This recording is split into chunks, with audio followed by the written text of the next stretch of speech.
Hi all.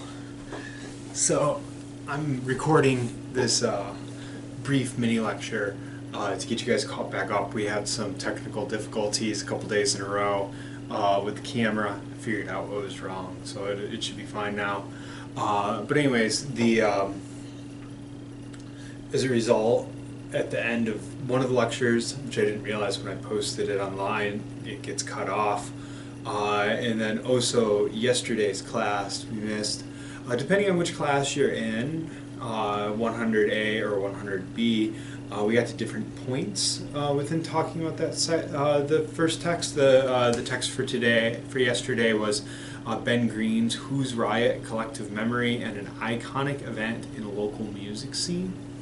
Uh, when we get to that, you should probably open it up. So, with the lecture that got cut off, I was talking about the difference between theory and method. Theory and method both being tools that are used by sociological researchers, often within an individual article, used in different proportions. So each of our articles will involve some elements of theory, some elements of method, right? And so we just finished explaining what theory was, which are these large overarching explanations. Not everything within a theory is testable. You often test what you can from a theory, right? No individual empirical study tested the entire theory. But anyways, these theoretical large overarching explanations shape our research. So we'll see that continuing. The other thing is method. Now, method is more like the science of the article, if you will. It's how we gather and collect data in the social sciences, in science in general. And usually, if you think about the term the scientific method, which is what you learned in high school, there's not just one method, there's lots of methods that are scientific. Different fields use different ones. For example, the scientific method you learned in high school is something called the hypothetico-deductive model. It involves making hypotheses, testing things. And you don't necessarily always do that. Often in fields like physics, you might do modeling, right? Mathematical modeling. We're not actually testing in an experimental sort of way anything that's happening. It's less empirical, it's more rational. If that makes sense to you. If it doesn't, that's okay. Anyways, so the point being is that there's a lot of different methods. The two major methods that dominate sociology are qualitative and quantitative. Sometimes there's a mixture of the two as well. So quantitative, the distinction is very simple. Quantitative is involving quantity. It's counting. It's sometimes referred to as count data. Quantitative is where you have numbers. And then you'll have qualitative. Qualitative is more about statements in terms of, it's more about interviewing people and recording their statements and trying to understand patterns within that. It's observing people directly in public spaces. It's reading text. The point is that it's non-numerical data. It takes a lot more interpretation to try to understand qualitative work, to generate qualitative data, to do a qualitative article. It's a lot less cut and dry, but it also has certain strengths and certain limitations. Both of them are share that. If you go on in sociology, there's a whole lot that you will learn about qualitative and quantitative research, particularly in things like research methods. But for the point of this course, I'm simply laying that out as like we're going to come across articles that involve both, and I'll often talk about both or point them out. For example, the Green article that you had assigned for you is clearly a qualitative study. It is based off of the interviews with people who were at or involved in the scene of this specific event, this riot. So that's kind of the end of that. We also took a little time to look at some different examples of articles and take some time to read that. Take some time to talk about how to read that. If you want more information on that, we can provide it. But I think for the terms of this sort of mini catch-up video lecture, obviously I'm going to leave it off there. Okay, so let's transition into talking about the article Whose Riot. So there's a couple things that you'll need to get caught up on for that, one of which is this idea of collective memory. So normally when we think about memory, we think about it as something that an individual has. You know, that I have my memories from my direct experiences. And that memory almost kind of works like a storage device, right? Like I store away my memories. They're like photos, or they're like a computer hard drive, right? We often use metaphors like that. You know, if you forget something because you thought it was unimportant, you might say, you know, that it was data dumped, right? Like it's a sort of electronic storage metaphor. The collective memory literature, while not denying that, like our brains and our observations and, you know, all those sort of cognitive things, wants to claim that there's another layer to memory that's also equally important for understanding how it works, and that's collective memory. And so collective memory mainly happens, thinks of memory rather than something passive and individual, something active and negotiated between people. I think as an example, you can think about if you get together with old friends and you start talking about the past, right? Often, inevitably, if you get together with old friends, you'll talk about the past experiences you had together. And we often want to think about that as if we all had the same experience, but that's not actually what we do. Usually when we're talking, we actually try to negotiate what actually happened. You might say, oh, you know, this is the thing that led up to, I don't know, us crashing a car, right? And then your friend will be, no, that's not how it happened, right? It happened this way. You'll have a whole conversation about that.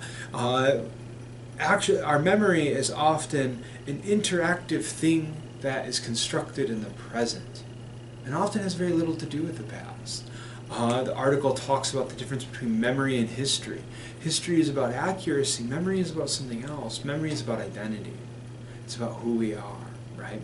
And collective memories are shared in those sort of small groups, but can also be shared more largely. So, you know, whole ethnic groups within society, whole subcultures within society often share a collective memory. You can see this in things like you have, in some ways, memories of things that you never actually experienced. You know, we talked about in the class discussion a lot, people feeling like they had memories of 9/11, right? Even though they were just an infant at the time. I feel the same way about things like the Vietnam War. I have associations, images pass through my head, I have an understanding of those things, right? And they're part of my memory, but I never experienced them. I gained them from something outside. So collective memories often have a longer history. What separates my memory of 9/11 or Vietnam, right, as a collective memory from just being sheer history, is that it's more about my identity as an American or somebody in the 21st century or somebody connected to youth culture or whatever people who are connected to patriotism, whatever groups interpretation you're using with it, is often like it's embedded in an identity-driven way. It's not about what happened in those events. It's instead about how we understand it, what's its meaning to us as a group of people. Okay, so that's the first part. Now, if you are in SOC 1000A, SOC 1000B, that's as far as we got. We had a very nice conversation. It was, but it went longer than the other one. So which isn't good or bad, right? Both of them were equally satisfying classes. But anyway, so you can probably stop there and shut off this video. If you're in 1000A, you should probably keep on going a little. So this the event in specific that this article revolves around is a riot. It's partially the negotiation that happens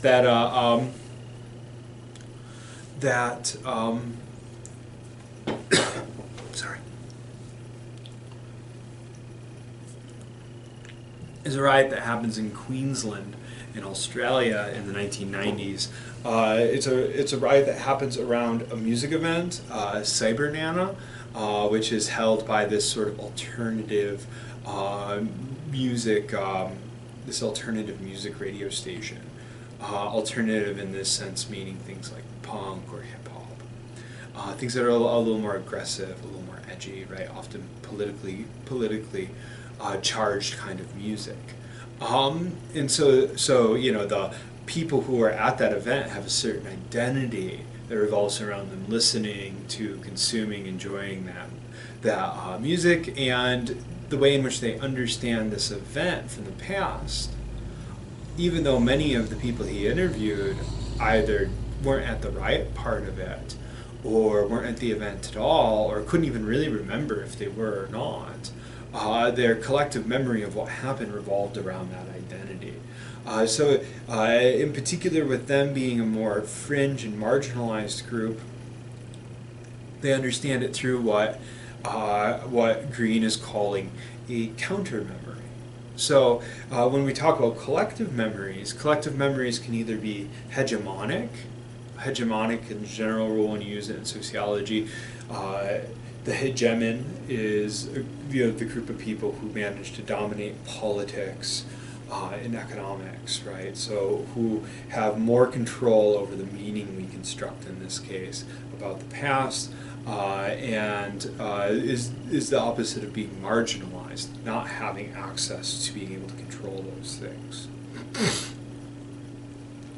So in this example, the official narrative is essentially the police narrative, and the police narrative was that at this music festival, the audience got out of hand and caused a riot.